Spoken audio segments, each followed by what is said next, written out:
Good afternoon, everyone. Today is Wednesday, May 26, 2021. The time is 1:05 p.m. Special meeting agenda to continue our fiscal year 22 budget deliberations.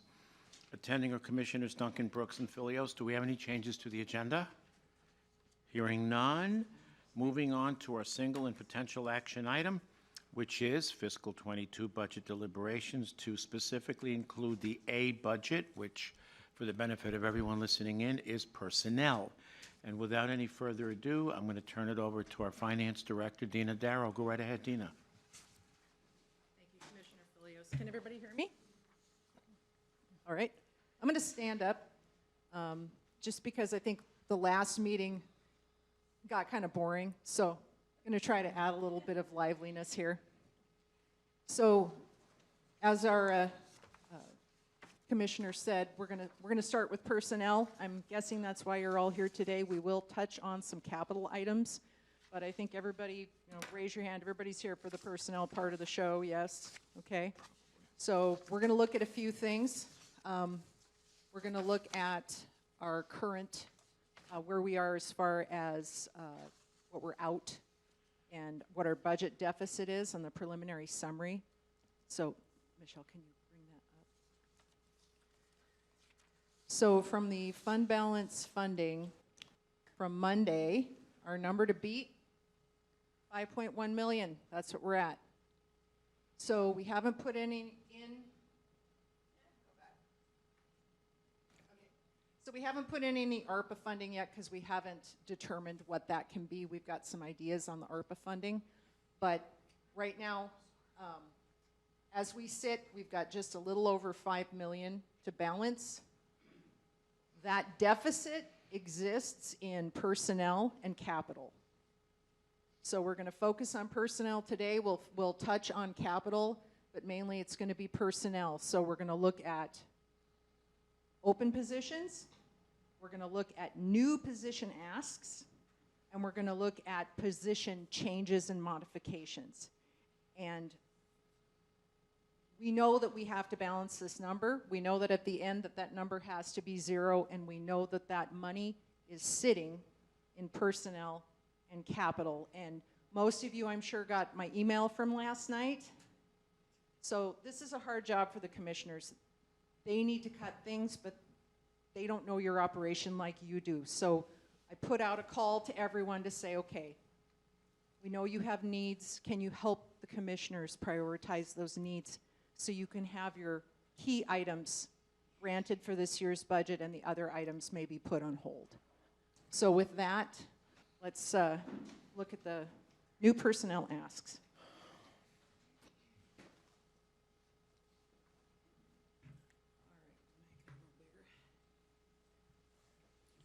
Okay, so the top half of this screen is all the new positions. So I've made some notes in the auditor comments column over on column L, just to give you an idea of what the need is and if there are alternatives. So right now, according to payroll, this pay period, tomorrow, we will pay 870 employees. With the open positions added to that, current open funded positions added to that, 54 and a half positions, we're up to 924 and a half positions already in the budget. Versus how many currently? Currently, Did you say 830? We have 870 being paid. We have another 54 and a half that are funded but open. And I know from discussions earlier today from your elected officials meeting, we know that having all these open positions is an issue. We need to get people in, we need to retain people. So that said, there is the option to say, okay, we know we need these positions, but do we want to hold off on adding any new positions, knowing that we have 54 and a half positions sitting out there unfilled right now? Dina, roughly, if you can estimate it, what are those 54 open positions worth? Loaded? So we have that, and I have stratified the population of open positions. Okay, again, kind of hard to see. So I have this in three okay. bands.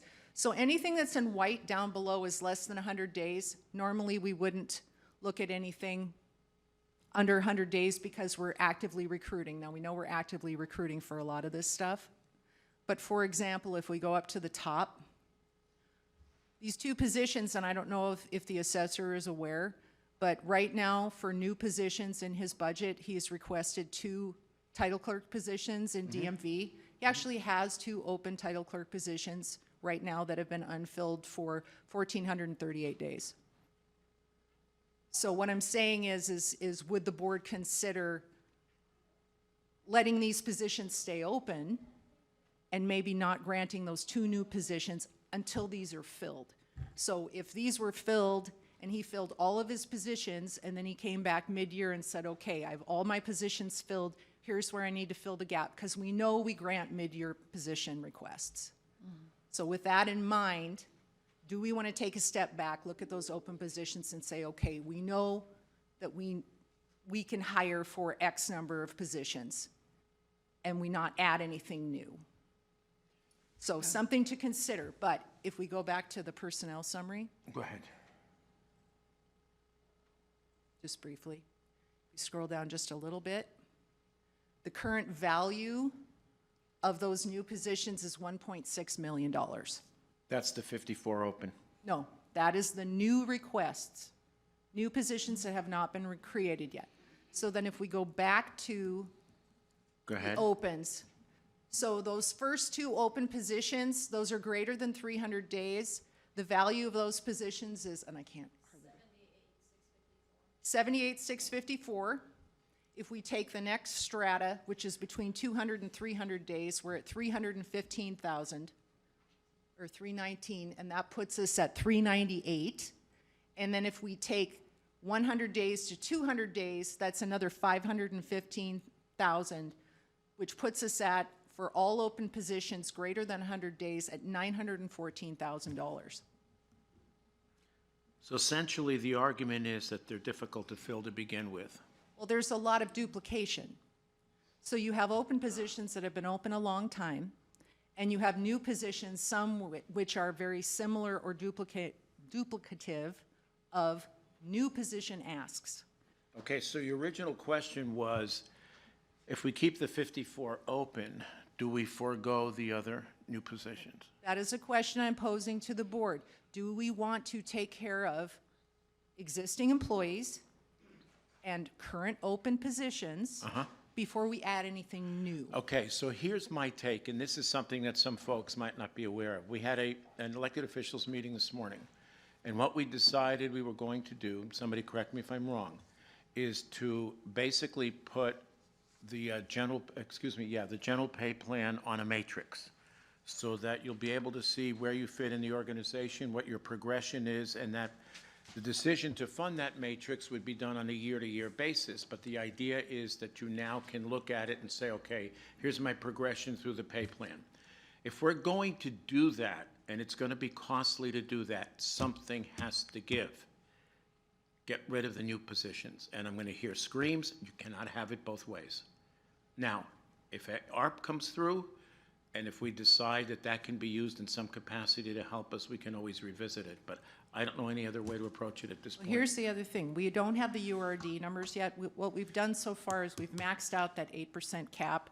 So we know that there's not really any more tax money coming. We've maxed right that ahead. out. Okay? So if we, depending upon the URD return, and I don't think it's the big URD return. I think that it's just a post-falls this year. The big one is next year for Coeur d'Alene Lake District. Okay. I think we're just getting a smaller URD.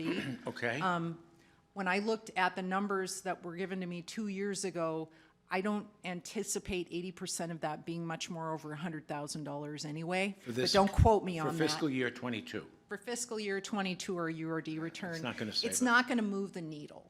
So that in mind, and knowing that we probably aren't gonna get any more revenue that's sustainable, other than just one-time revenue, this is our situation. We have a ton of open positions. And granted, if there are new ask positions that are different from the open positions, maybe there needs to be some swapping. Like, say the assessor has an open assessor 2 position and he needs an assessor 3 position. That's fine. We convert it when he needs it or Yep. when he can hire for Yep. it, kind of like we do already. We do adjustments during the year anyway. We're not going to deny anybody a definite need. Right. But the money to balance the budget is sitting in these numbers. In these numbers. Yes. Okay. And we want the groups to speak up and say, okay, I can go without this, or I really need this. But I think the groups know what they need, and the groups know what they can put off for a while. So I would encourage, and I'm throwing it out there, I would encourage if you're going to say no new positions at this point, if there's a specific need that an elected or a department head wants to address before we close the door on that, maybe they add some flavor or some color to that so that we're not just, cutting them off at the knees when it's a real need. But that's what CEOs do. They make decisions at a high level. Everyone in this room can make a case for a position. I can't listen to everyone because at some point we have to make the hard decision. It's easier for me to just take a blanket position at this because if the ARP funds come through and they address other needs that we have, we can always bring those positions back in. But if we're looking at it today and we have certain variables or uncertainties, I don't know how else to approach it. Right, Everybody can make a case for new positions. right. Okay, great. And keep in mind too, I think our new, 1.6 in the new position? Yes. 1.6? Okay, so right now in the ARPA funding, it's about 1.7. So we could potentially bring them back depending upon what's approved. So it's almost a 1-for-1 in that respect. And that's why I say, and if in fact that comes through, we can restore them. But for now, and without that certainty, I would say leave the open positions, which are what, the 54? And strike the new. Yeah, Bill. I agree with that. We can't, I've asked the departments that I liaison with to please not throw in everything in the kitchen sink, to realize that we're gonna have to do some serious cutting, and I would prefer to have it done at the department level rather than at the board level. But sometimes people don't listen. And then we have no choice. And as you point out, if money becomes available later, we can consider these people. But right now, I'm entirely in favor of what you're proposing. Leslie? It's hard, because I know that there's a couple positions sure. in here that don't have open, and they're drowning, so. But if the ARP funds come through, we can address those first. When are we gonna know? Yeah, that's the next question. So we're waiting for guidance from IAC. Okay. And we have our team together. We'll bring that group together and we'll hammer out what we understand to be the guidelines. And then we would proceed with setting up an account and getting everything spun up. And what we decide today is not final. No, and the other part of it is you could potentially balance the budget today, and then we can just come back and revisit it as changes happen. Really, I mean, 5.1 isn't a lot to balance, considering it's a $104 million budget, balanced. So just let me get this straight. Right now, we have 1.7 in potential ARPA funding. Yes. That items we've identified for Right, that. right. Okay. Yes. So if that is funded by ARPA and we keep all the open positions, we're still 5 million in the hole. Yes. Okay. So I would like to take the time right now, since we have everybody here, to hear from the assessor with those 2 open positions and maybe go down the open position line a little bit to figure out what's going on. Yeah, but the thing is, even if what you say is the case and the funds come in and we're still no better off, then we have to go to further cuts. Now, it may not necessarily be personnel. It could come by way of capital. Sure. But at least we have another input. But I think we can pare down some of the personnel right now. Well, if we hear from the assessor, we should hear from every one of the other So I'm only Department talking heads about today. open positions only, not new asks. I know that, I'm looking at the open positions. Everybody with an open position that we're contemplating cutting should have a time. So, no, only the open positions where a duplicate position has been asked for. Oh, that's another condition. And how many of those do you figure? There's a few. There's a few, starting at the top. I have some notes in the personnel page that reference open positions. Okay, let's do it. So if we start at the top, the RMO But be position. quick, guys. sorry. I Can we- don't want long explanations because I'm going to cut you off, okay? Okay, can Make it we, quick. can we keep the open position thing up there? Sure. Okay, so there's Assessor's ready. two clerk twos, Go ahead. and they've asked for, So Commissioners Bela Kovacs, for the record, Kootenai County Assessor.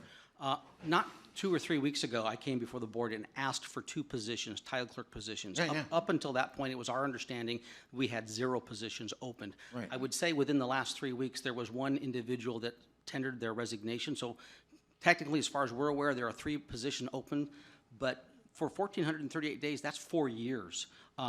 My staff did not inform me that we had any of those open positions, and I was not aware of that. I don't know that that's correct information. I would ask the budget office to double check on the source of that.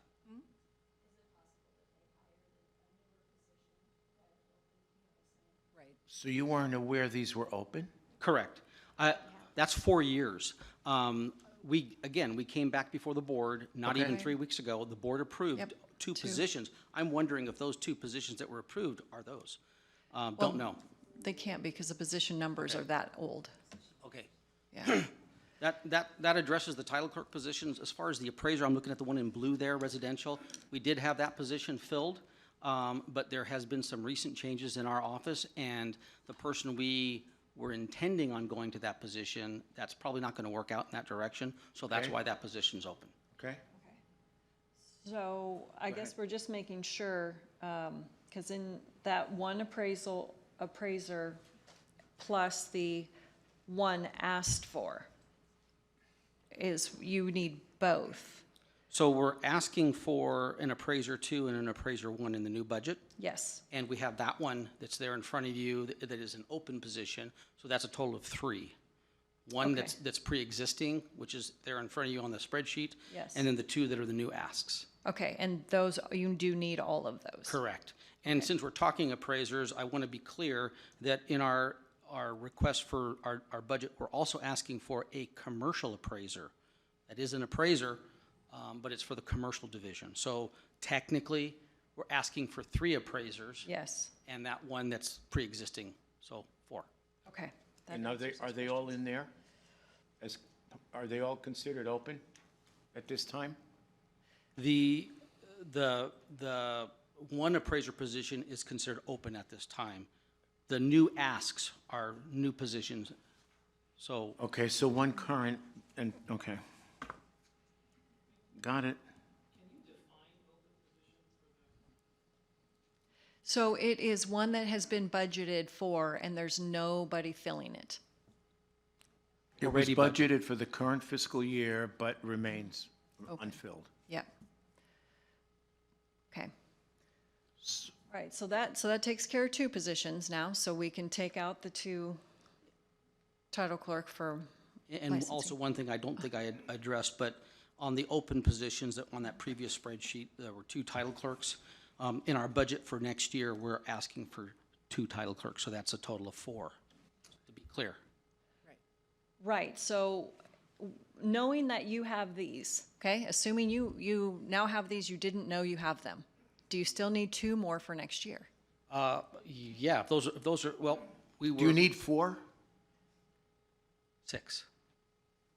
So we had 2 that we asked for. Mid-year, not even you got 3 2 mid-year. Okay? Yeah. If those are valid, then I would take those, and I would not come back to the board and ask for 2 next year. Thank you. That's a total That's of what 4. I was Okay, trying so to get you've at. got 2 and you want 2. Yes, Draw a line through. Did we say that right? I'm thinking I got 4, and I want 4, because I asked for 2 mid-year, yes, which the board said yes to. Yeah. And then we have those 2, which are pre-existing for 4 Yeah, years. That's fine. That's right? 4. You're done. Yeah, Yes, those are so- open, that's fine, okay, So yep. fill the 2 positions, we'll take off the 2 for 22. Got it. Great.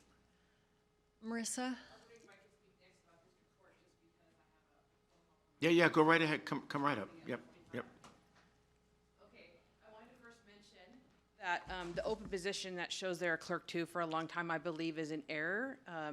Because last budget year, we asked for clerk 2 to be converted to clerk 3 in civil, and I believe they just forgot to, remove that position number Okay. for that.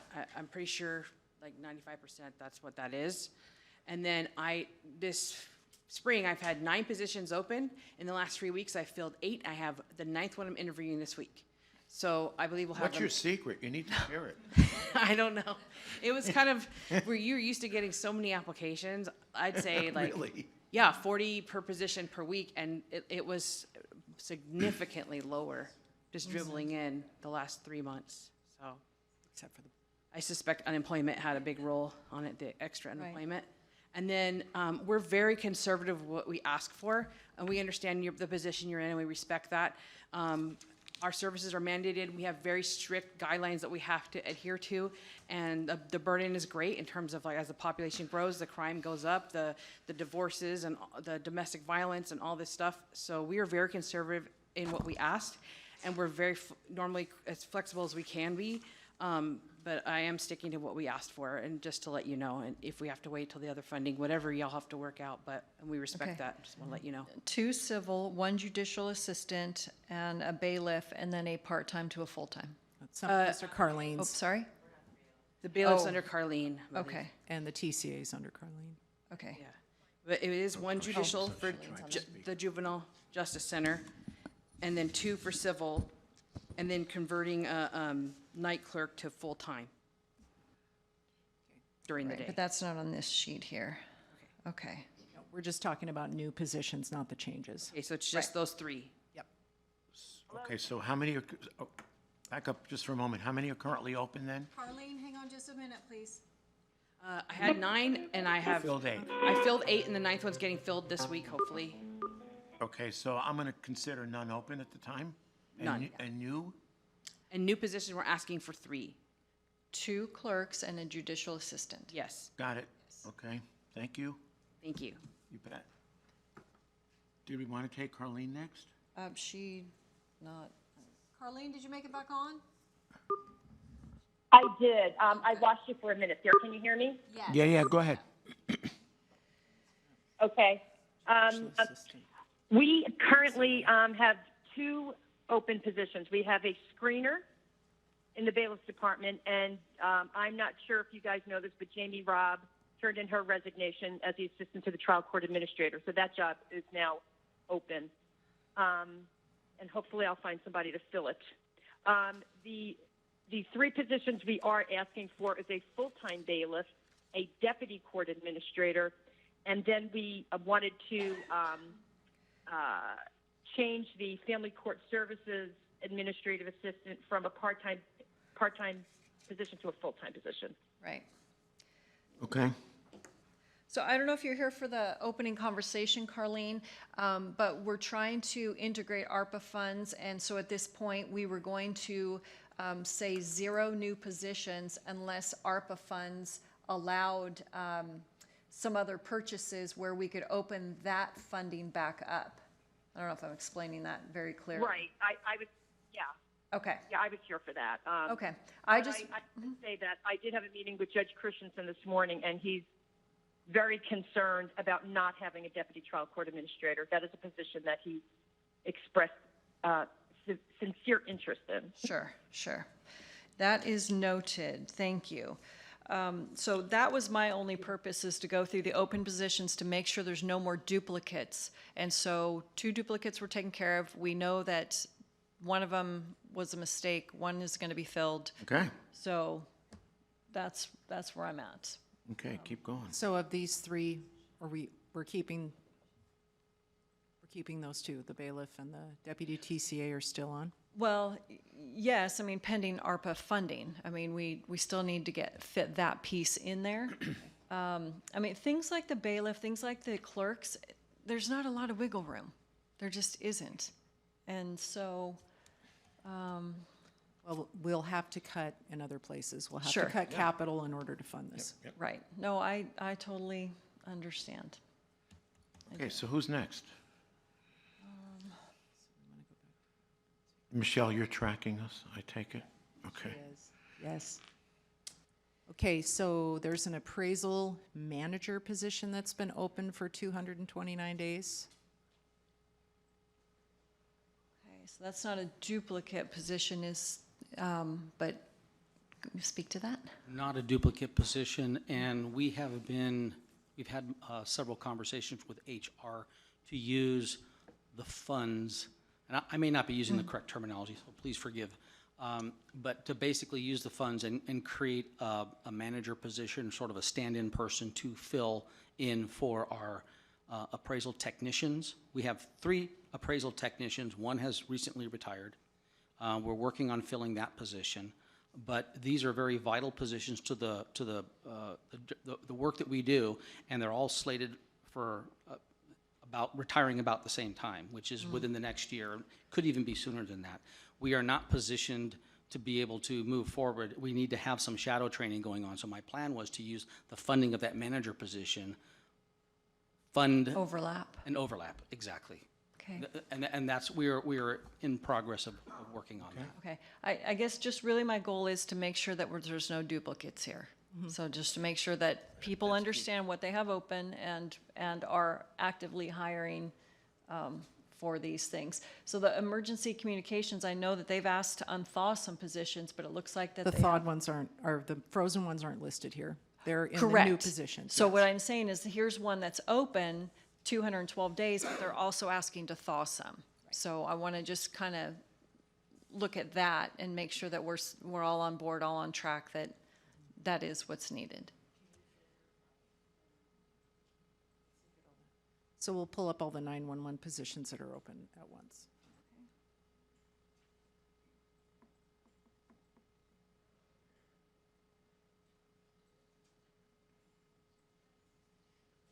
So there's 3 that are in that over 100 days, and then 1 that's current, that are currently open, and I'm assuming actively being recruited.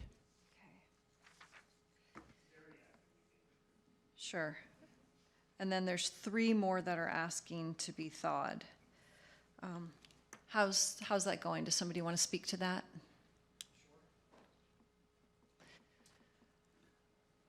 I deem our 911 in a critical need. So we're still I think you need, we're still aggressively trying to recruit people Okay. on those positions. So it's absolutely a critical need. We had another resignation yesterday. okay. Okay. So how many open? 4? There's 4 open, and then the asks are in the new, 3 thaw. well, thaw, but basically treated like new. There's Right. 2, Okay. 3, yes, 3. 3 new? 3 new plus 4 open. Okay, So but- are you willing to put any of those on hold? Of the new? I think if we're looking to avoid duplication, and if we don't have any duplication, I think we have to put the new aside, pending what happens with the ARPA funds. Right. With almost all of them, not just the sheriff. All right. So if that's the case, it sounds like we're not going to do any cutting in personnel today. Is that what I'm hearing? Well, we cut 2 so Yeah. far. Okay. Okay, and then, Reba, did you have something? On the 2 DMV positions, there's a glitch in New World, and when we got our 2 new hires a couple weeks ago, they reactivated the Title Clerk 2 position ID numbers.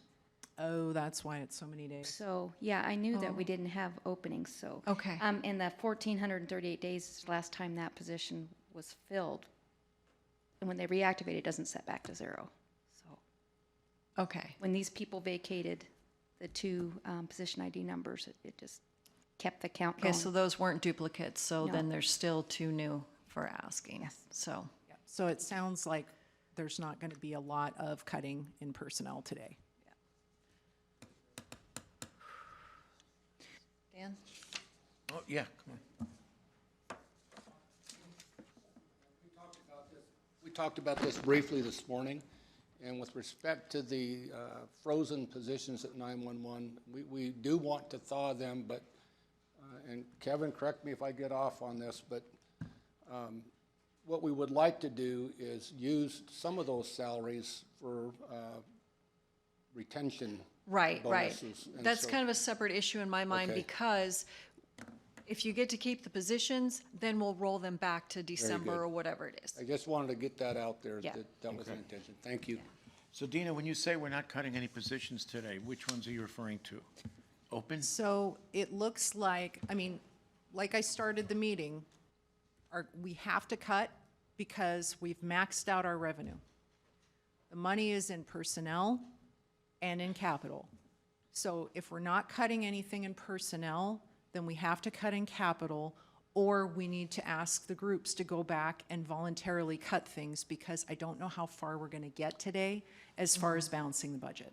And I Okay, don't want to so- waste everybody's time. Okay, so once again, 54 open, how many new?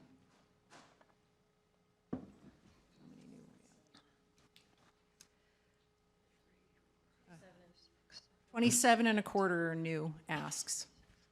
47, okay. And the 47 new amount to 1.6 mil? Yes. 27 new, 27 Oh, and a quarter 27, okay. yes. is 1.6 million. That Yes. includes the frozen that were Yes. asked to be thawed? Yep. Yeah. Two ways to play this. As you said, people can go back and say, okay, what can they do without? And the second one is to simply say, we're not going to authorize new positions at this time.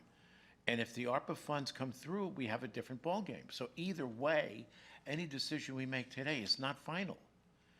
But if we're trying to move toward a balanced budget, we can make some decisions, at least on an interim basis, and say, okay, we're going to go from there. Leave the open positions, and to Leslie's point, let's make sure we're not duplicating with new. But if we don't make some decision, do I expect that people will come back to us and eliminate 27 positions? No. No.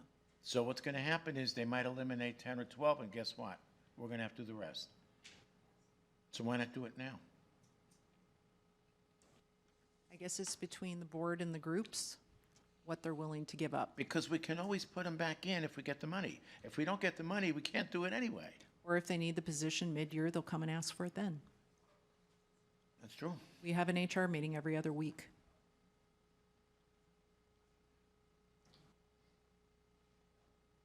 Leslie, Bill? I agree with you. Until this ARPA money comes in, we're really just spinning our wheels. We've asked people to cut where you can. To my way of thinking, nobody really has yet. Well, I just sent out the email yesterday, so I haven't really given anybody time to look. I've been talking to people for a long time about Okay. not asking for things that give up this year. But nobody seems to want to do it, so. I think part of the issue too is they need the bodies to do the work. And so that's part of the issue. Yeah, we do want to take care of the people who are here, but the people who are here are not going to stay if the work doesn't, Right, but we doesn't don't get have spread enough out. money. Well, let me We ask you this. don't have enough money to give everybody what they want. So let me ask you this then. If we do get the funding, give me a rough idea, how much? Well, So we're it's- looking at 1.7, which would cover some capital, but we're still going to be short. We have to do some cutting. We can cut now, or we can wait till the middle of July and cut, but we're going to have to cut to balance the budget. There's no other money coming in.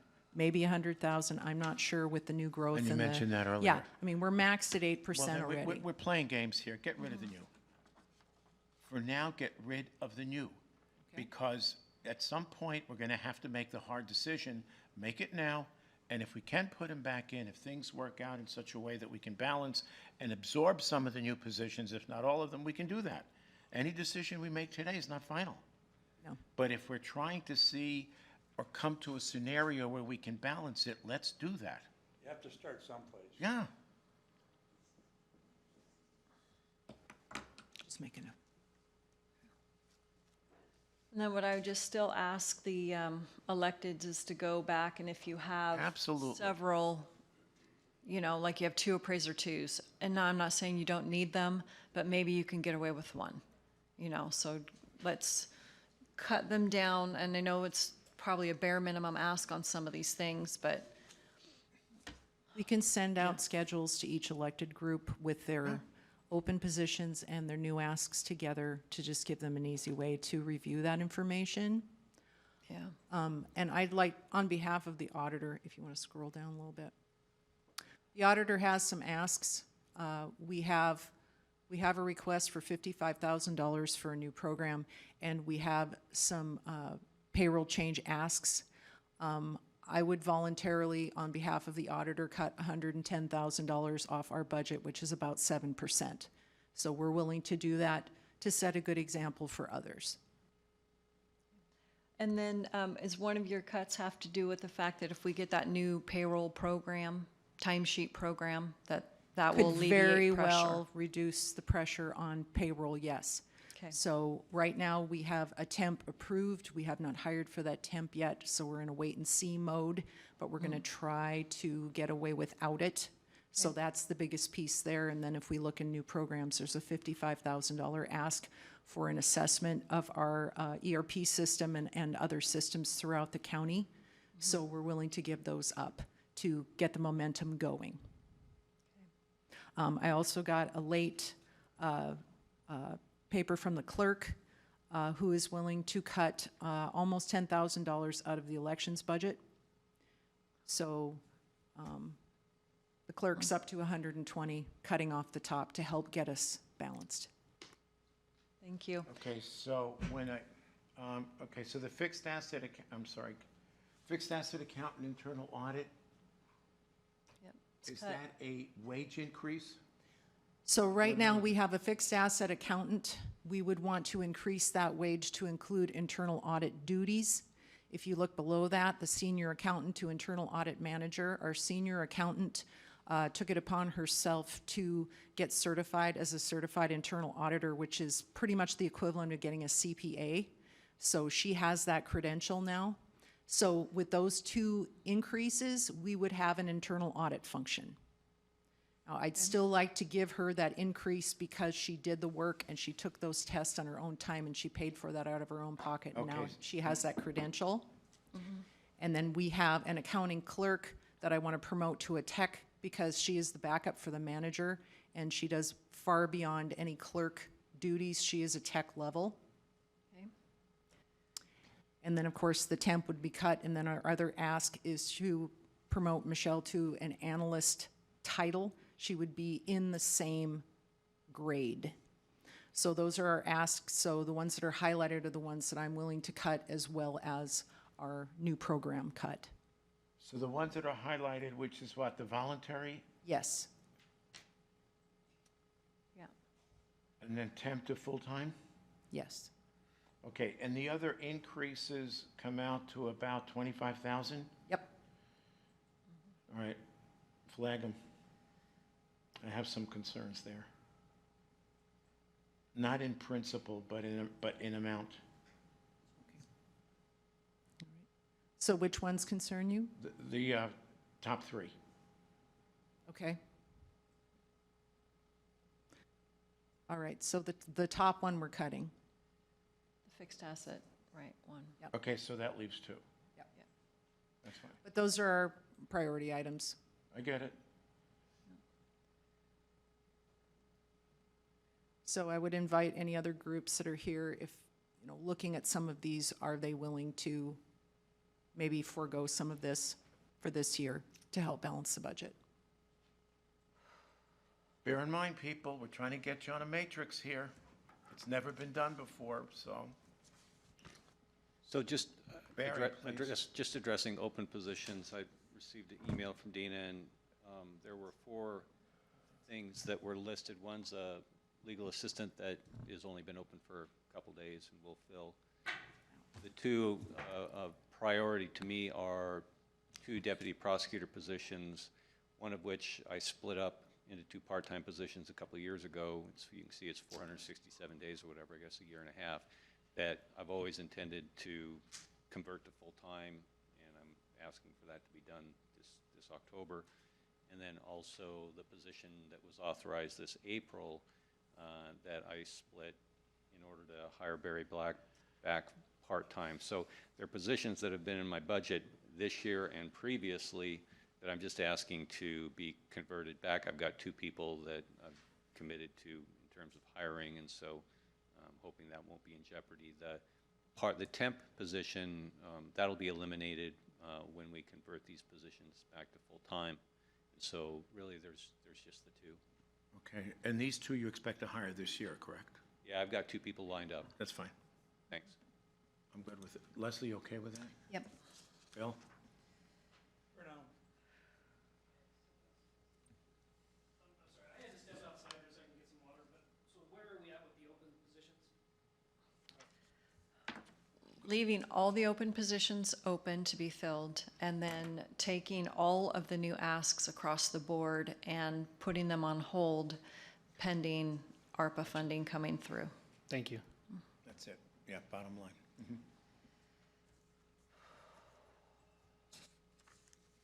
All right.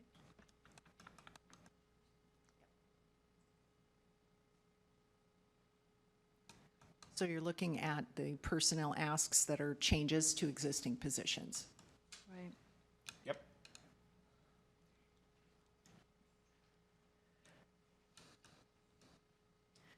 So Marissa, oh, she went out.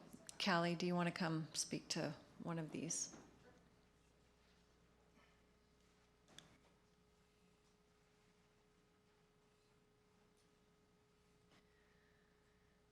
The judicial assistant increase, they're already working, they're already current employee? Yeah, these are all current hired positions. Yes. Okay. If you were to get a new clerk position, would you need the part-time records, part-time to full-time? Yes, I mean, that's a position that we had nighttime positions, we pretty much have converted those all to daytime. Right. And what we're proposing to use that position for is someone to process all the online file and serve. So we're kind of, instead of asking for additional clerks, we're basically converting some of those positions we have open to now take on those duties. So, I understand these are all positions doing different things, but if we can't afford everything, can you go down to 1 clerk and have this part-time to full-time? Are you talking about the 2 new Yeah. civil clerks? Yeah, I mean, it's I hard know. to say, but if you're gonna make cuts, I mean, you're gonna make them, and we'll just try to do what we can with what we have, and basically use that as a multi-purpose job to maybe pick up some of those other duties if we have to. okay. We're just really behind, like we presented on No. those guardianships, about a year Yeah. behind on reporting, so it's, Okay. and appeals. That was Yeah. the other section. Okay, thank you. Thanks. Bela, did you, yeah, come on. Commissioners, Bela Kovacs, Kootenai County Assessor. The appraiser positions that we see there going from 1 to 2, I would like to bring the board's attention to the fact that those are appraiser 1s, they're presently 1s, they're essentially trainees. They work under supervision of appraisers who are certified. So they're promotions And in so, but they're not certified. So after a 1-year period, they will become certified so that they can perform the work, and that's a Idaho State Tax Commission requirement. So Right. that's That's not fine. just a wish list, that's a necessity, so that they can become certified and perform the work independently. Understood. With regard to, back to the title clerk positions, realizing now that we understand that those 2 that we thought were about 4 years old, they're actually recent requests. I will mention to the board that I do have a pending question with the Idaho State Department of Parks and Rec. Have not heard back from them. I plan on upping the ante and pursuing that a little bit further. And so should that bear fruition, I would be willing to and definitely pull those off. Then also with regard to the land records, I think there's also another one that I'm not seeing. Oh, the cadastral mapping. I think we would have to go back and revisit, but I think I would have to take a look at pulling those off as well, in the interest of cooperating for the budget, so. Okay. So you're saying that, what, the top 3, you were saying that can be pulled back? Is it, Looking at I my got notes. confused because all your names are weird. I would say the top 2, possibly the 3rd. But the appraisers, that's a different issue, as I mentioned Right. before. well, and that's a certification, that's a Yeah. regulatory Yeah. issue. Yeah, so here's the thought too. This dollar amount is so small. Precisely. I would say that I would be willing to cut that from new asks, approve it in your budget to be, you're gonna have open positions after the first of the year in October. I mean, I don't see Kootenai County going 100% October 1st. So I would say maybe use savings to cover those. I just was coming forward in the interest of cooperation, but Yeah. our requests are very lean to begin with. There's no fluff there. And the other thing is, if you look at the number of appraisers there, those are all new. I know. And the tidal wave is coming. I know. And so there's more. So I'm saying approve that, but knowing that you're probably gonna have open positions to cover that Yeah. amount of money. I mean, it's I not get what much. you're saying. Yeah, I Yeah. get what you're saying. It's 12,000 total. right. So whole year. is there a way to mark that so it takes it out of the 5.1 million? Sure. And I would say all of them. I mean, the other 2 are $2,000. I mean, We can draw a line through them, when we clean this up, we can draw a line through them to show them that they were there, but then just pull them out. So if we need to re-look at them, all of that is documented. okay. Because I just want to make sure when each person gets their certification, he comes before the board like Sure. in the past, and we ask, is it budgeted? Yes, it is budgeted. Remember, we did that. Jennifer, did you have something to? Okay.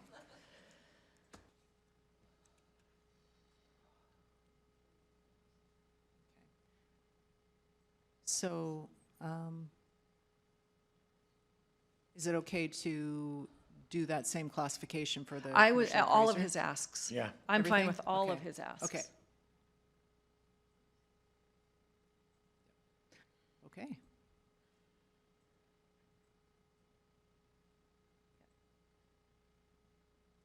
right. And again, the total for the changes is much lower than the total for the new positions. Oh, yeah. so- Yeah, I mean, yeah. So now it looks like on-call pay. That's what you're highlighted right there. Yeah, this, much of this it's not going to add, No, but that it's much still difference. something, so, This is for detectives, I believe, I think so. or civil. I have to go to the left a little.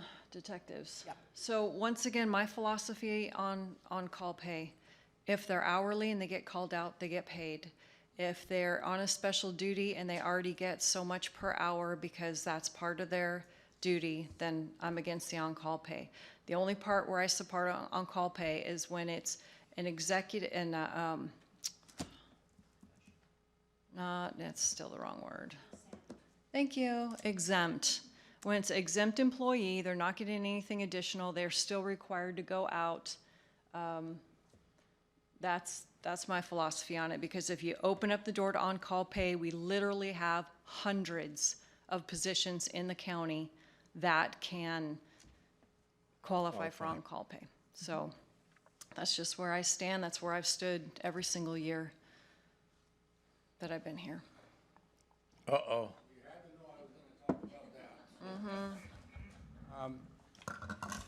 Leslie, you're right. They do get a stipend of detectives that pays for their expertise, and it comes with that position, and that's pretty much a universal thing in my business. You go to detectives, you get some more money for it. You already know that. But this pay, and I think it's $10,000, is a relatively low amount. And in our contemporaries, I believe, all of our contemporaries, and Stu Miller, if I'm wrong, tell me if I am, they all get paid for it. And so, you know, we're talking about a retention issue. We're talking about something that the other agencies do. But I guess every bit as important to that is we're asking for significantly less than what the other agencies are paying.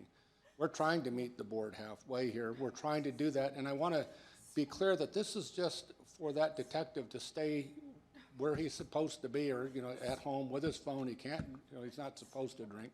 And he has to be available to respond to a crime scene, you know, at a moment's notice. Did you change my mind in 2019? No, and I probably won't change it now either, but, you know, if I don't speak up, then I don't get hurt, so. No, and I appreciate that. I'm just telling you what my philosophy is.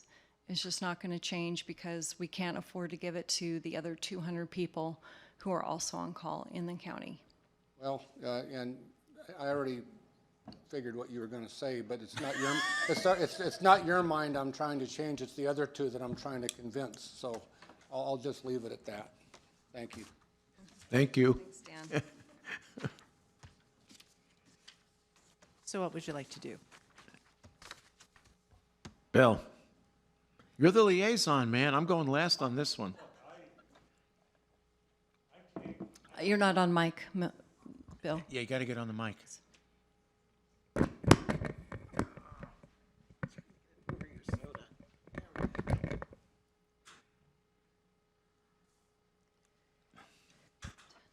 I am not in law enforcement. I don't have the experience that either one of our Bob or Dan have.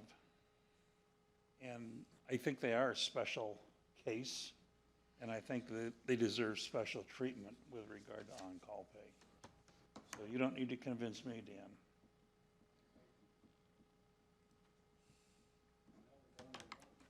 I'm not making it. How's that? I don't know enough about it. Leave it alone. I may decide to side with Leslie in the end. Leave it for now. We also have one other on-call I pay. really do need to understand it better, and I'm pleading ignorance on this issue. I want to be perfectly candid. Go ahead, Sheriff. Yes, so I am familiar with municipalities that put requirements on employees that you have to be X amount of miles from within the jurisdiction. You can't perform certain extracurricular activities that you would normally do. And when you put these requirements on an employee, then yes, I believe they have been successful in litigation in requiring on-call pay. Okay. If you don't put those restrictions on them, then, or I guess we could just hire them on overtime for that particular time and then do it that way. So we have our legal opinion here, and what you require of your detectives does not meet FSLA requirement for on-call pay. Okay, well, sometimes legal opinions have been wrong. I'm not saying they're wrong, but I had a discussion just today with a commissioner who felt like there was two different opinions on a legal matter. And that's you and I. So when you put requirements on an employee, there is generally compensation involved. So Just leave it for now. We'll revisit it. Thank you, Sheriff. Appreciate it.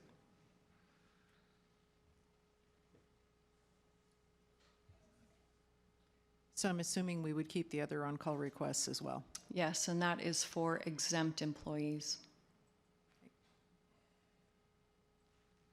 That's interesting. That's interesting. Anywhere I've ever worked, if you were exempt, you could work 80 hours a week and it doesn't matter. You don't get paid. It may not be fair, but Right. Well, this is a particular situation where you have not only exempt employees, but you have expertise, and they have got to, it's a multifaceted thing. It's not one thing where they respond somewhere. They're doing kind of double duty here, Fair so enough. I get it. that's why I okay. do that. So where do we go? Yeah, can we talk about that one? I don't think Ann is here, though. So we're making wage adjustments, putting people on a matrix. Do we need to keep that in there? I think we need to keep some because we have to make sure that The level? we're covering both sides of, So for this one, there are a few scenarios that I've worked up for Ann, and we haven't had a chance to sit down and work through those. This particular scenario is a mixture of wage adjustments for specific individuals and compression issues. About half of it is covered by grant funding. okay. So it's a placeholder for now, but once Ann is able to speak to it and we have an understanding of where she wants that to go, that number could fluctuate, but it would probably be mostly funded by grants, at least half funded by grants. Okay.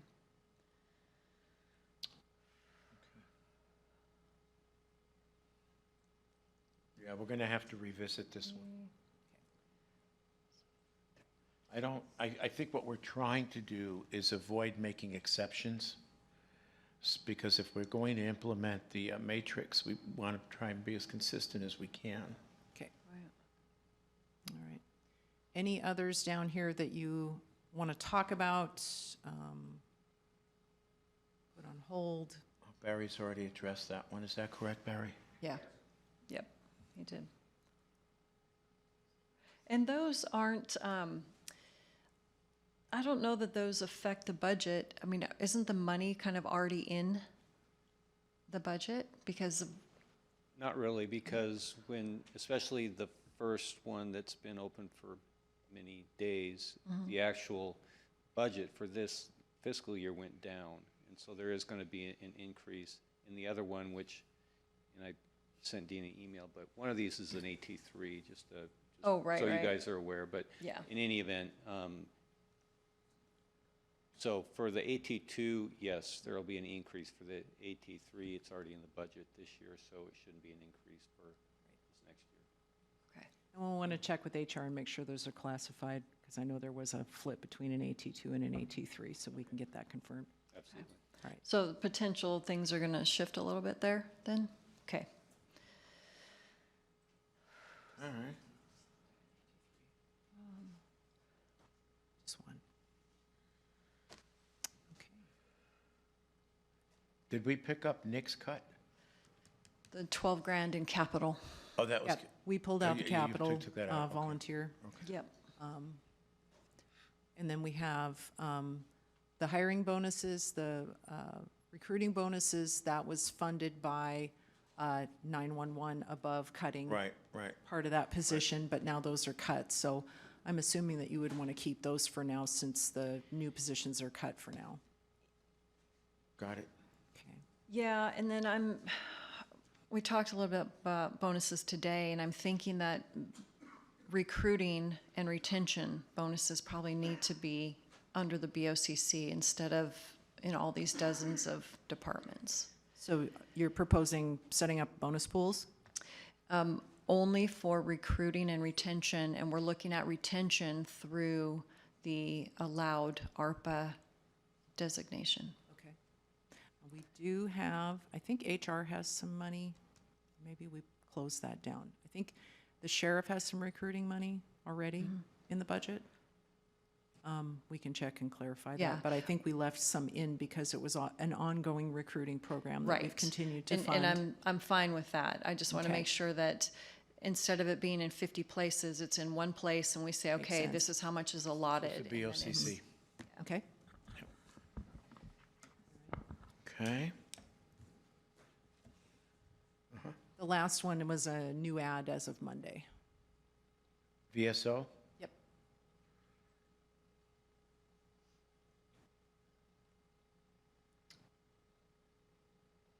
Now, that would be effected this year, is that correct? October 1. October 1? He already got a pay raise Okay. mid-year. Okay. I'm okay with that. So the reason why I would not be okay with it is only because we have a lot of people in that situation and we're about to do a wage study again in the fall. And we are trying to do the pay plan and all that stuff too. Right. Good then. Go ahead. The individual that fills that slot is a very specialized individual in terms of his knowledge. And if we lose him, because we're not paying in accordance with what's happening in our market, we're going to spend substantially more to get somebody of his caliber, or spend what we're spending to get somebody substantially less. That's where we are. That's a fact. I've looked at it. Each Spokane, what they're paying for people who do less than he does and get paid much more than he does. I don't want to lose him. We've got 16,000+ veterans in Kootenai County, plus their spouses, and he is responsible for taking care of all their needs. It's a monumental job. He's doing a great job, but this is not a bonus. This is not an attaboy. This is getting him up to where his colleagues are in the region here. Okay, so just to play devil's advocate, a number of folks in the room could say the same thing for their direct reports and say, hey, wait a minute, I've got individuals that I can't afford to lose because if I do, I have to pay a certain amount more. Why would we make an exception in this case? Well, we've made this kind of exception before. It has to do with people in this room, where we find somebody with unique talents, who's uniquely valuable to our organization as a whole. We've made the exceptions. I just see that Sylvia's not here, but I just see that a little bit differently because the market that was used for the entire county, that position fits into it. The market for the other position that you're talking about, that was a different thing. That was not apples to apples. It was dropped. I think it's exactly apples to apples. Well, And if you look in this county for somebody, for the other position, it doesn't exist. I'm sorry, what's the other position? One at the sheriff's office. Oh, okay. And I'll tell you what, if we lose him, it's gonna cost us a lot more to get somebody of his caliber, or we're gonna have to settle for somebody who does, and his abilities or her abilities are a lot less. How many people in that office, two? Two really, yeah, they're working full-time, but they're not both veteran service officers. The test to be a veteran service officer is extensive if you do it, if you take the test. Federal law, local law, VA law, and you can't fudge that. That's a tough stuff. He's been doing that before he came to Kootenai County, while he was a member of the military.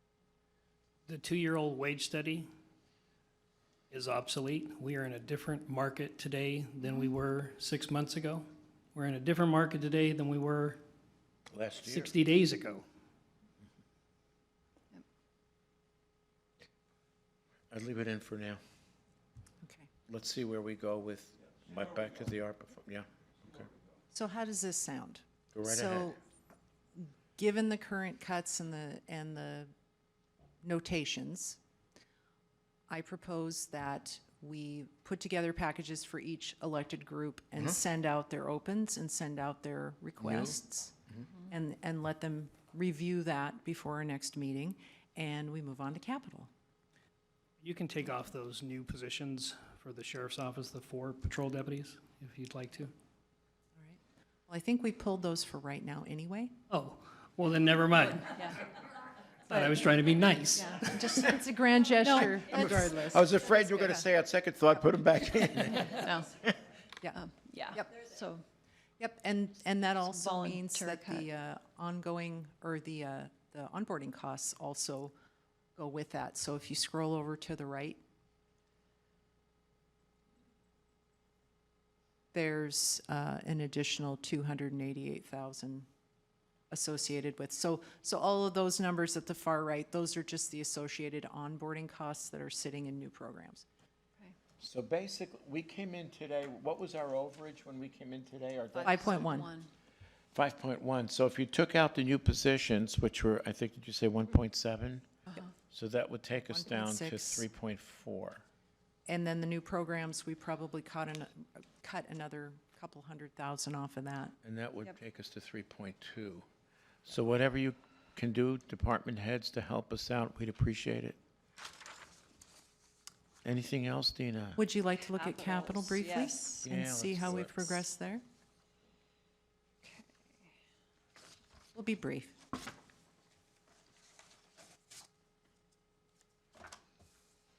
This is a painful process. I won't, I just think the needs this year, there's needs every year, but I think this year in particular, so many things are just getting squeezed and, we just don't have the funding. yeah.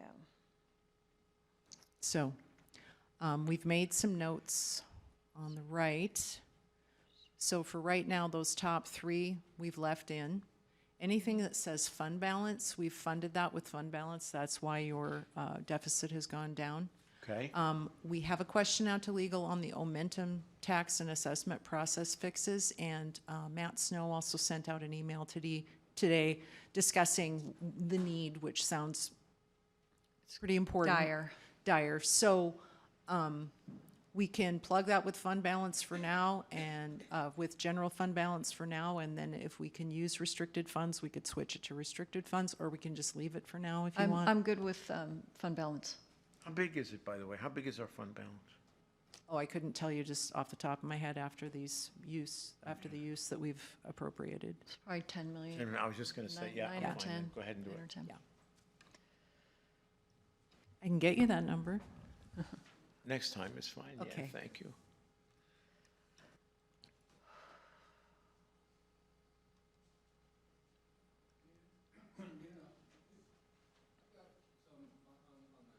Topic of fund balance and capital expenditures, but, we were provided with a list of stuff to go through that seems as though it would be on the cutting board. We don't like it to be on the cutting board, but it nonetheless is on somebody's mind. But when I'm talking about what I'm talking about right now is the architectural fees. Yeah. It shows $140,000 here as a capital item on this list, and I thought some of those dollars were tucked away in assigned fund balance. I'm just not clear what that 140 represents in our budget, and where those pockets of money, I thought that money was somewhere else.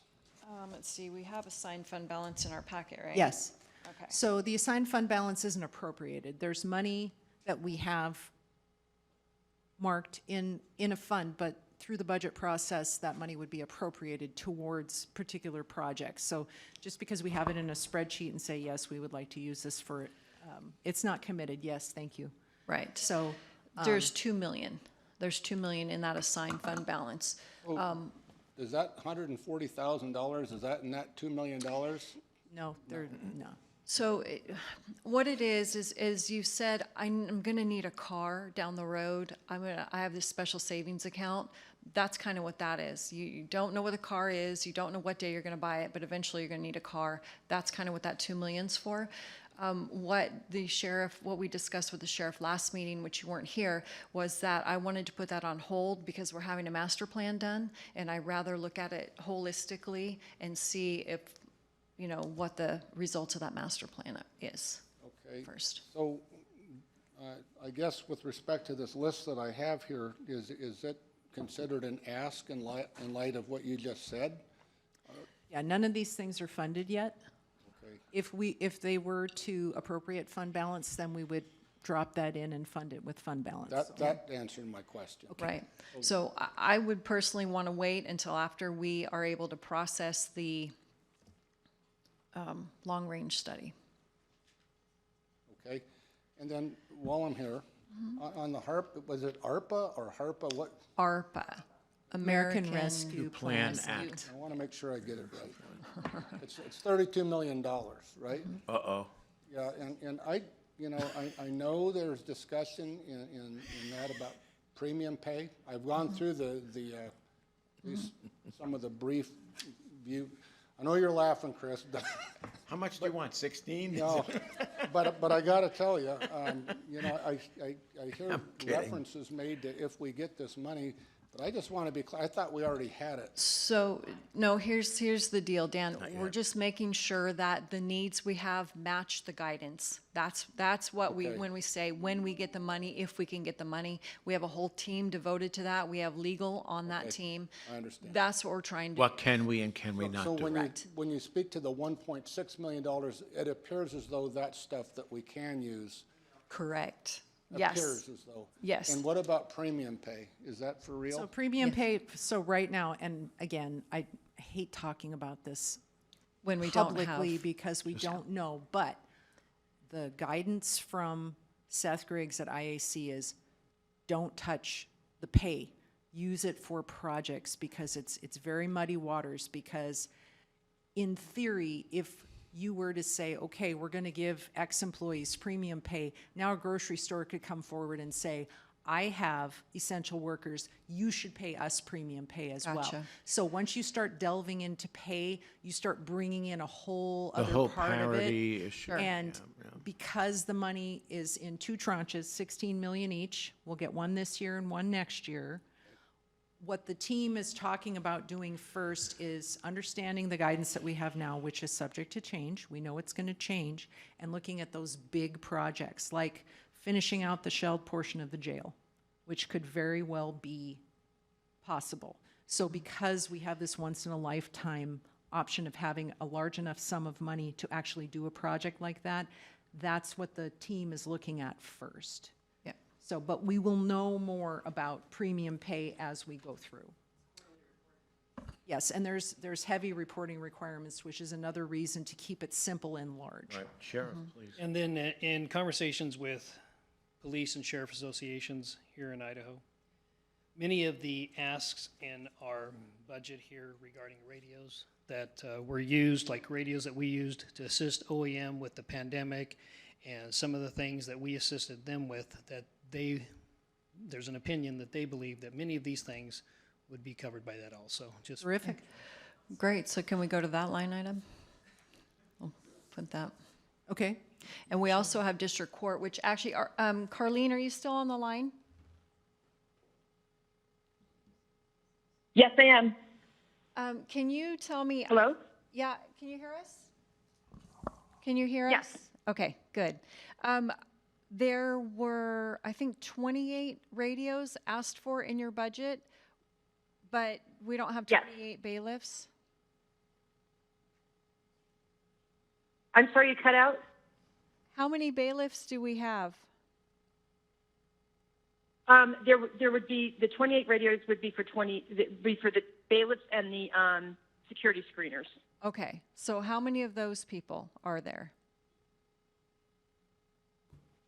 28. We're short one right now, one screener, so we're down to 27. Okay, so you haven't ordered any backup or extras?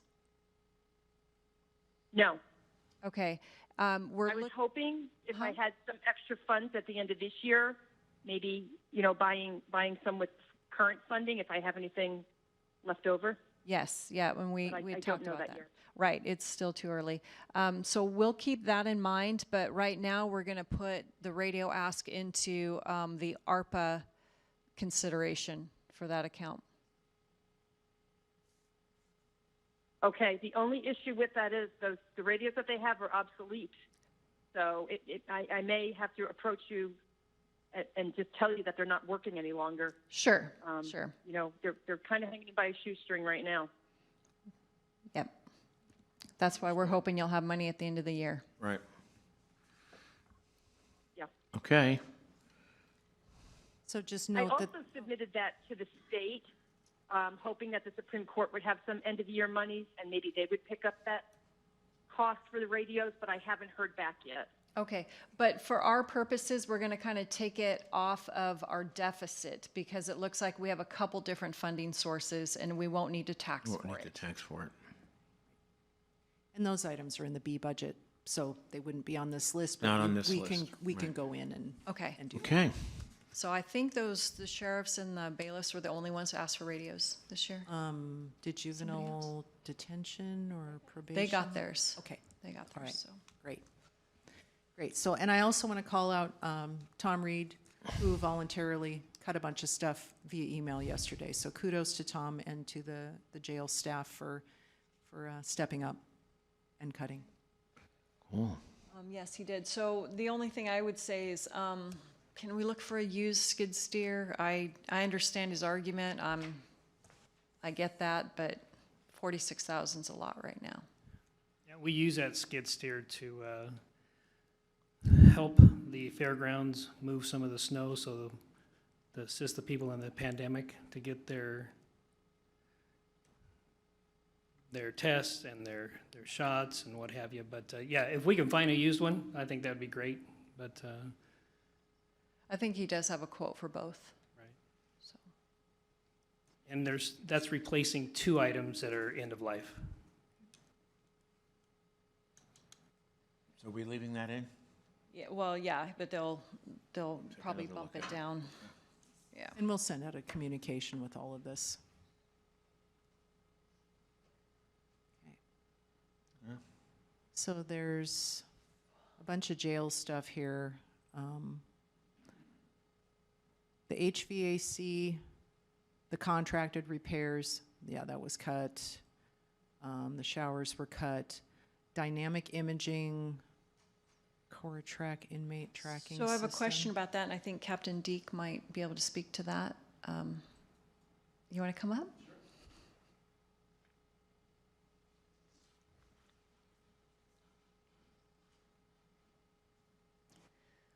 Will this reduce staff time? Yes. Okay, and how much staff time? Good question. We've not used it before, so it's a work in progress. It's taking everything that's been handwritten, having somebody there to log inmate movement in and out of the facility, as well as all the required Idaho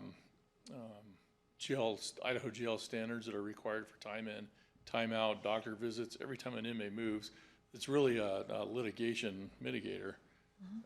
It's going to provide for us the documentation that we have that inmates were seen by certain people. Human error is a huge part of what we deal with right now Sure. in getting those checks done. So, Do you know of other agencies that are using this and are happy with it? no, I'm not familiar completely. I do know that ICRIM supports it. They are willing to put up half the money for it. They're budgeting for it. Their budget cycle won't start. They won't start those deliberations till July, but they're Okay, so that's potentially 25,000? yes, that's correct.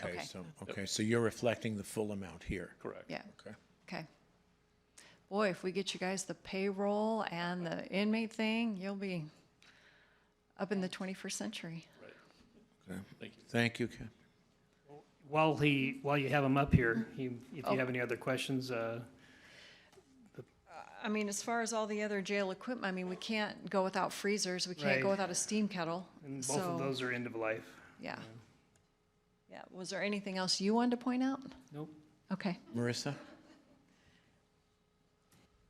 Kelly brought me up to date, and I just want to say that while I am concerned about meeting deadlines, the person that we're asking to convert from full-time to part-time to full-time, if we could train them to cover some of this extra load in the civil department, perhaps we could ask for the one clerk two in there, and then maybe get the other one, ask for that one halfway through the year, maybe, depending on the workload, if we're really drowning.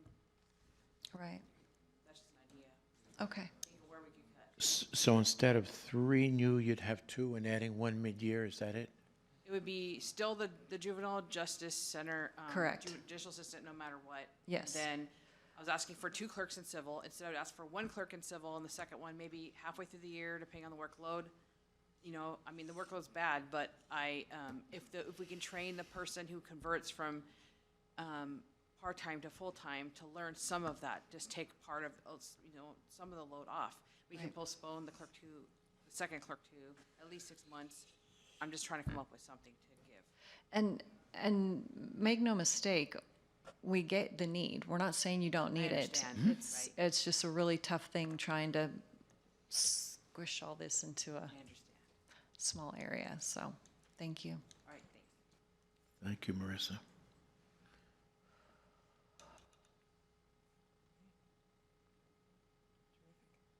The $400,000 medical ask, do you see that on the sheriff's office? Is that in a B? Might be a B budget item.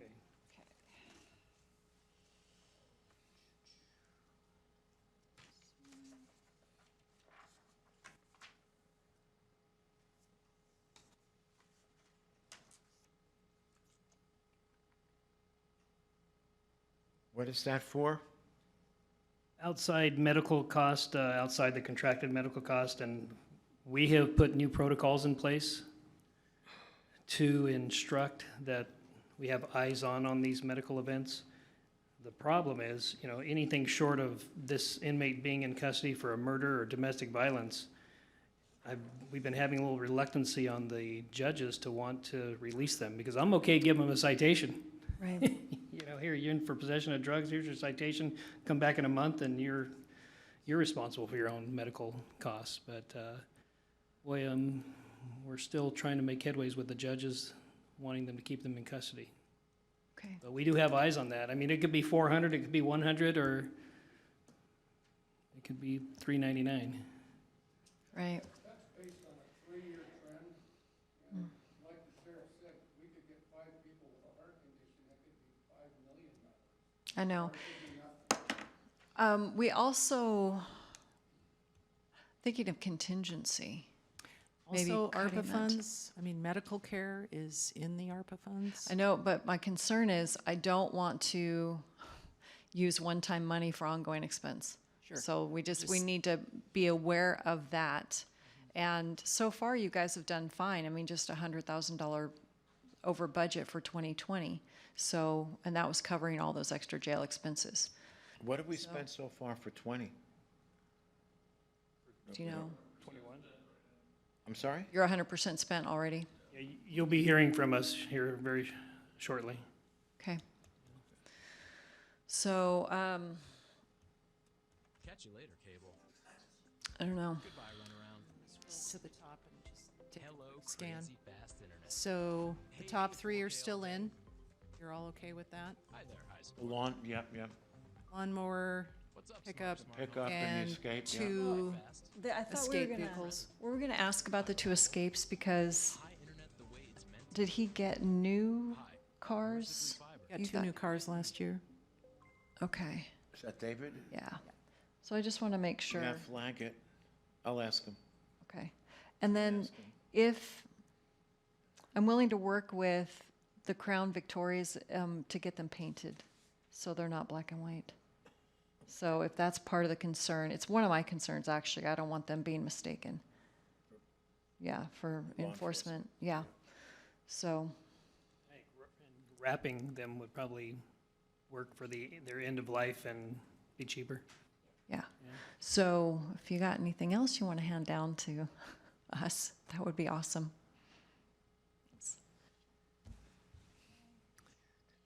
All right, so we discussed the Omentum. So we're just waiting for legal's opinion. If we scroll down, those are funded. Those are on hold for ARPA funding. Canine vehicle and the outfitting for that canine vehicle Yep, are still yep. in. Okay, the 2 for the airport, he has prioritized those. So the snow pusher plow is the 3rd priority, and then the other 50,000 is a combination of the pickup and then air stairs. Probably nobody can recall how many vehicles he's gotten in the last couple of years. I know that we've approved. There's been mid-year as well as budgeted. Okay. So that might be Since I've something we been want to here. check into as well. Bill, are you good with asking Stephen about how many trucks he's gotten? Thank you. Okay, then. So the TO sewer line, The 55,000? yeah, I don't know. I'm just trying to think out loud here. So we can use ARPA funds to cover the sewer stuff. That is sewer stuff, but it's actually going to look at where all of our lines are. We can put Flag that it. on the list to look at for the ARPA group. Okay. Okay.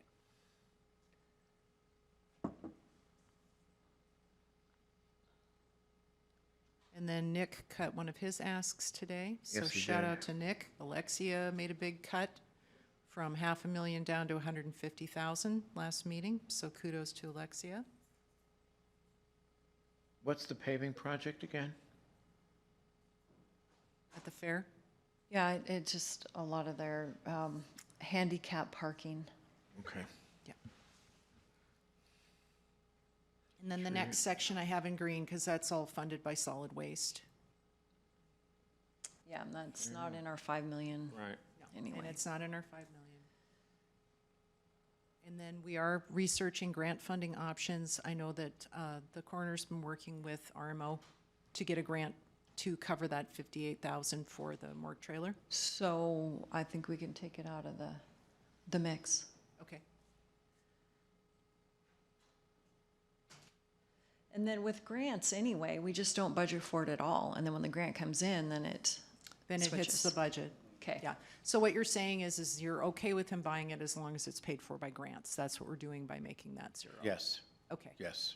All right. And then the next two are covered by 911 funds. The 700,000 is mandatory because we're in a lease. And then I think we're back to where we started. So that pretty much covers capital. Okay. So, if anybody has anything to add or would like any other information sent, we can summarize this, send it out to the groups, give them some working documents. And then I would ask that the groups just send us emails documenting anything that you would like cut with the specific org set amount and maybe a little bit of a blurb in the email that we can attach to the system.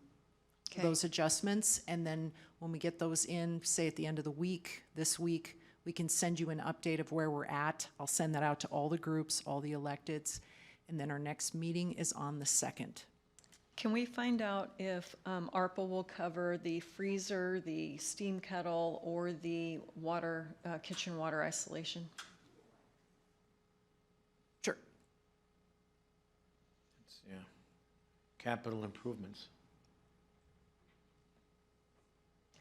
The only thing we have to just be cognizant of, we're gonna have to have some funding source to replace these things in the future.